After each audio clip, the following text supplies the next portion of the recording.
வணக்கம் தலைவா, அனைவருக்கும் இனிய வணக்கம். இன்னைக்கு நம்ம இந்த ஒரு வீடியோவில் எதை பற்றி பார்க்க போகிறோம் அப்படின்னு பார்த்தீங்கன்னா, டிஆர்பி மற்றும் பள்ளி கல்வித்துறையில் வந்திருக்க முக்கியமான தகவல்களை பற்றி இந்த ஒரு வீடியோவில் நம்ம பார்க்கலாம்.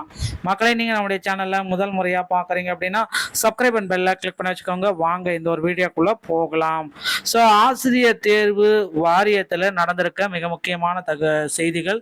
தமிழக ஆசிரியர் தகுதி தேர்வு டெட்டு மதிப்பெண் குறைப்பு மற்றும் பணி அனுபவ வெயிட்டேஜ் தொடர்பான நீதிமன்ற வழக்கின் தற்போதைய நிலவரத்தை இந்த ஒரு வீடியோவின் வாயிலாக பார்க்கலாம். தகுதி மதிப்பெண்களை குறைப்ப வாய்ப்புள்ளதாக அரசு முன்னர் கூறியிருந்த நிலையில் தற்பொழுது தாக்கல் செய்துள்ள பிரமாண பத்திரத்தில் அவ்வாறு குறைக்க முடியாது என திட்டவட்டமாக தெரிவித்துள்ளது. கல்வியின் தரத்தை கருத்தில் கொண்டு மதிப்பெண் சலுகையோ அல்லது கூடுதல் மதிப்பெண்களோ வழங்க இயலாது என்பது அரசின் கொள்கை முடிவு என நீதிமன்றத்தில் வாதிடப்பட்டுள்ளது. தேர்ச்சி மதிப்பெண் கட்டாயம் என்று உச்சநீதிமன்றம் ஏற்கனவே அறிவித்துள்ளதை அரசு சுட்டிக்காட்டியுள்ளதால் ஆசிரியர்கள் மிகுந்த அதிர்ச்சியில் இருக்காங்க. மேலும் நிறுத்தி வைக்கப்பட்டிருந்த தேர்வு முடிவுகளை வெளியிட விதிக்கப்பட்டிருந்த தடையை நீக்குமாறும் தமிழக அரசு கோரிக்கை விடுத்திருக்கு. இது குறித்து நீதிமன்றத்தின் இறுதி தீர்ப்பு மற்றும் அடுத்த கட்ட நகர்வுகள் விரைவில் வர இருக்கு. இதை பற்றி தான் இந்த வீடியோவில் நம்ம பார்க்கலாம். நீங்கள் நம்முடைய சேனலை முதல் முறையாக பார்க்குறீங்க அப்படின்னா மறக்காம ஒரு சப்ஸ்கிரைப் அண்ட் பெல்லை கிளிக் வச்சுக்கோங்க. ஆசிரியர்களுடைய கோரிக்கை: சிறப்பு டெட் தேர்ச்சி பெற்றவர்கள் 82லிருந்து 55 மதிப்பெண்ணாக குறைக்கணும். பணிபுரிந்த அனுபவத்தின் அடிப்படையில் வெயிட்டேஜ் மதிப்பெண்கள் வழங்கப்பட வேண்டும். வருடத்திற்கு ஒரு மார்க். நிலவிய பெருத்த எதிர்பார்ப்பு அரசின் முந்தைய நிலைப்பாடு மதிப்பெண்களை குறைப்பது பற்றி நாங்களே முடிவெடுத்துக் கொள்கிறோம் என அரசு தரப்புல கூறியிருந்தாங்க. கால அவகாசம்: இதற்காக நீதிமன்றத்தில் 2 மாத கால அவகாசம் கேட்கப்பட்டதால் சாதகமாக அறிவிப்பு வரும் என ஆசிரியர்கள் மத்தியில் பெரும் எதிர்பார்ப்பு நிலவியது. ஆனால் அதில் எல்லாமே முடிஞ்சு போச்சுன்னு அப்படின்னு சொல்றாங்க. ஸோ இது எல்லாமே டோட்டலாக மாறி போச்சு. காலதாமதம், இதனால ஏமாற்றம் தான் அதிகரிக்குது. மதிப்பெண்களை குறைக்க அரசு முடிவெடுக்கும் என எதிர்பார்க்கப்பட்ட நிலையில் எதையும் குறைக்கவோ வெயிட்டேஜ் வழங்கவோ முடியாது என நீதிமன்றத்தை திட்டவட்டமாக பிரமாண பத்திரத்தை தாக்கல் பண்ணியிருக்காங்க. ஸோ நம்பிக்கை கால அவகாசம்: தேர்ச்சி மதிப்பெண்களை குறைப்பது குறித்து அரசு முடிவெடுக்க கால அவகாசம் வழங்கப்பட்டது. எதிர்பார்ப்பு வழக்கு ஒத்திவைக்கப்பட்டது. நவம்பர் 24 வரை வழக்கு ஒத்திவைப்பு. சாதகமான அறிவிப்பு வரும் என எதிர்பார்ப்பு இருக்கிறது. பேரதிர்ச்சி: பிரமாண பத்திரம்: எந்த விதமான சலுகையும் வழங்க முடியாது என அரசு நீதிமன்றத்தில் பிரமாண பத்திரத்தை தாக்கல் ஒரு பக்கம் செஞ்சுட்டாங்க. ஸோ 55 மதிப்பெண்களாக குறைக்கவே இனி முடியாது அப்படின்றது குறிப்பிட்டாங்க. வருடத்திற்கு ஒரு மதிப்பெண் அடிப்படையில் கருணை வெயிட்டேஜ் மதிப்பெண்களும் வழங்க முடியாது. இது முற்றிலும் தமிழக அரசின் கொள்கை முடிவு. இதில் தலையிட முடியாது என திட்டவட்டமான அறிக்கையும் வெளியிட்டாங்க. ஸோ இதனால் ஆசிரியர்கள் தரப்பிலிருந்து ஒரு மிகப்பெரிய குற்றச்சாட்டுகள் எழுந்திருக்கு. கட்டாய கல்வி ஆர்டி உரிமை சட்டத்தின் அடிப்படையில் அரசு பள்ளிகளில் பணியாற்ற டெட் தேர்ச்சி என்பது ஒரு கட்டாயமான ஒரு முடிவு. உச்சநீதிமன்றத்துடைய நிலைப்பாடு: சிறப்பு தகுதி தேர்வர்களும் டெட் தேர்ச்சி மதிப்பெண்களை குறைக்க வேண்டும் என்றோ வெயிட்டேஜ் வழங்க வேண்டும் என்றோ நீதிமன்றத்தில் எந்த இடத்திலுமே குறிப்பிடப்படவில்லை. அதையும் அவங்க குறிப்பாகவே சொல்லியிருக்காங்க. ஸோ இது எல்லாமே பார்த்தீங்கன்னா அரசு தரப்பு வாதிட்டு இருக்காங்க. ஆர்டி சட்டம் பிரகாரம் பார்த்தீங்கன்னா இதை நாங்கள் ரிசல்ட்டை விரைவில் வெளியிடுவோம். மதிப்பெண் குறைப்பு: வயது மூப்பு மற்றும் கடினமான பாடத்திட்டத்தின் காரணமாக மதிப்பெண்ணை குறைக்கணும். நடைமுறை சிக்கல்கள் உள்ளது. அரசு தரப்பு குறைக்க முடியாது. கொள்கை முடிவாக மாறிடுச்சு. சட்ட முன்மாதிரி: பல ஆண்டுகளாக பணியாற்றும் ஆசிரியர்களுக்கு நீதிமன்றம் தலையிட வேண்டும். உச்சநீதிமன்றம் மற்றும் ஆர்டி சட்ட தேர்ச்சியை கட்டாயமாக்குறது. மதிப்பெண் குறைக்க எந்த நீதிமன்றமும் கூறவில்லை. 10 வருடம் முதல் 12 வருட அனுபவத்திற்கு அங்கீகாரம் தேவை. சட்டப்பூர்வமாக கல்வி தகுதிக்கு பணி அனுபவம் மாற்று ஆகாது. இதையும் பார்த்தீங்கன்னா அவங்க டிக்ளேர் பண்ணியிருக்காங்க. இந்த மாதிரி ஒரு டிக்ளரேஷன் பார்த்தீங்கன்னா ஆசிரியர்கள் மத்தியில் ரொம்ப கவலையா இருக்கு.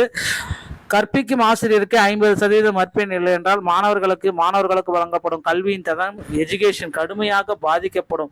மதிப்பெண் குறைப்பு இல்லை, கால அவகாசம் மட்டுமே. மதிப்பெண்களை குறைப்பதற்கு பதிலாக ஆசிரியர்களின் தேர்ச்சி பெற 2 to 3 ஆண்டுகள் கால அவகாசம் வழங்கப்பட்டிருக்கு. இந்த அவகாசத்தை பயன்படுத்தி மீண்டும் தேர்வு எழுதி ஆசிரியர்கள் தங்களை தாங்களே தகுதிப்படுத்திக் கொள்ள வேண்டும் என இந்த நிலைப்பாடை கொண்டு வந்திருக்காங்க. ஸோ சலுகை மதிப்பெண்களுக்கு கால அவகாசத்தை வழங்குது இனிமேல் கிடையாது. அந்த இது மட்டும்தான். ஆனால் உங்களுக்கு சலுகை எல்லாம் கிடையாது. டெட் தேர்வு முடிவுகள் வெளியாவதை தடுத்து நிறுத்தும் வகையில் முன்பு ஒரு தடையாணை பெறப்பட்டது. அரசின் கோரிக்கை: இந்த வழக்கால் தாமதம் காலம் ஏற்படுவதை தவிர்க்க உடனடியாக அந்த தடையாணையை ஸ்டே ஆர்டரை ரத்து செய்து வழக்கின் இறுதி தீர்ப்பை வழங்குமாறு நீதிமன்றத்தில் அதிரடி கோரிக்கைகள் வச்சிருக்காங்க. ஸோ ஆசிரியர்களின் அனல் பறக்கும் வாக்குவாதம் இதில் நடந்திருக்கு அப்படின்றத சொல்லியிருக்காங்க. 10 to 15 ஆண்டுகள் வரை பணிபுரிந்த ஆசிரியர்களுக்கு நீண்ட காலம் கற்பித்தல் அனுபவம். கடினத்தன்மை தற்பொழுது கேட்கப்படும் வினாக்கள் தன்மை கடினம். வயது மற்றும் தற்போதைய குடும்ப சூழலில் புதிதாக படிப்பது நடைமுறை சாத்தியமில்லை. பல ஆண்டுகளாக ஒரு குறிப்பிட்ட பாடத்தில் மட்டுமே ஊறிப்போன ஆசிரியர்கள் திடீர்னு பல பாடங்களை படிப்பது சாத்தியமில்லை அப்படின்ற அவங்க ஒரு பக்கம் சொல்றாங்க. ஆனா இப்போ பாத்தீங்கன்னா இந்த தடை ஆணையை ரத்து செய்யணும். 8/7/2026 தேதி உத்தரவின்படி டெட் தேர்வு முடிவுகளை வெளியிடப்படும். நீதிமன்ற தடை ஆணை ஸ்டே ஆர்டர் உள்ளது. இந்த வழக்கில் ஏற்பட்ட காலதாமதத்தை தவிர்க்க தடை ஆணையை ரத்து செய்து தேர்வு முடிவுகளை வெளியிட அனுமதிக்குமாறு நீதிமன்றத்தை அரசு தரப்பு கோரிக்கை வச்சிருக்காங்க. ஆர்டிஇ சட்டம் உச்சநீதிமன்ற விதிகள் 50% மதிப்பெண் எடுத்தால் கல்வியின் தரம் பாதிக்கும். இது அரசின் கொள்கை முடிவு அப்படின்றத டிக்ளேர் பண்ணியிருக்காங்க. ஸோ இதனால் இருதரப்பு வாதங்களிடையே மோதல்கள் பல எழுந்திருக்கு. இதில் இறுதி தீர்ப்பா அரசு பிரமாண பத்திரத்தையே தாக்கல் பண்ணிட்டாங்க. அதனால அதுதான் ஃபைனல் அப்படின்றது ஒரு டிக்ளேர் ஆயிட்டு இருக்குங்க. ஸோ அதிரடியான அரசினுடைய தீர்ப்பு தடையானை அரசின் கோரிக்கை இந்த வழக்கை முடிவுக்கு கொண்டு உடனடியாக தடையானை ரத்து செய்ய வேண்டும். தடையானை நீக்கப்பட்டால் மட்டுமே தேர்வு முடிவுகளை வெளியிட்டு அடுத்த கட்ட நடவடிக்கைகளை தொடர முடியும் அப்படின்றத சொல்லியிருக்காங்க. தடையானை நீக்கப்படுமா அல்லது நீதிபதி இருதரப்பு வாதங்களையும் கேட்டு இடைப்பட்ட முடிவை வெளியிருப்பாரா? அதிகாரப்பூர்வ தீர்ப்புக்காக நம்ம இன்னும் ஒரு சில தினங்கள் காத்திருக்கணும். சட்டமன்றத்தில் பள்ளிக்கல்வித்துறை மானிய கோரிக்கை மீதான விவாதமும் இதற்கிடையே நடப்பதால் கல்வித்துறை சார்ந்த முக்கிய முடிவுகள் விரைவில் வெளியாகலாம் அப்படின்றது எதிர்பார்க்கப்படுதுங்க. ஸோ பள்ளிக்கல்வித்துறையில் சில முக்கியமான அறிவிப்புகள் இன்னும் ஒரு சில தினங்களில் பள்ளிக்கல்வித்துறை அமைச்சர் ராஜ்மோகன் அவர்கள் வெளியிடுவார் அப்படின்றத நிச்சயமாக எதிர்பார்க்கலாங்க. ஸோ நீங்கள் இந்த பள்ளிக்கல்வித்துறையில் 2013 மற்றும் 2017 டெட்டில் பாஸ் பண்ணக்கூடான போஸ்டிங் எப்போ போடுவாங்க அப்படின்ட்டு வெயிட் பண்ணியிருந்தீங்க அப்படின்னா நிச்சயமாக டெட்டில் பாஸ் பண்ணக்கூடான போஸ்டிங்கை முதல்வர் விஜய் தலைமையிலான அரசு கண்டிப்பாக போடும் அப்படின்றத நிச்சயமாக எதிர்பார்க்கலாம்.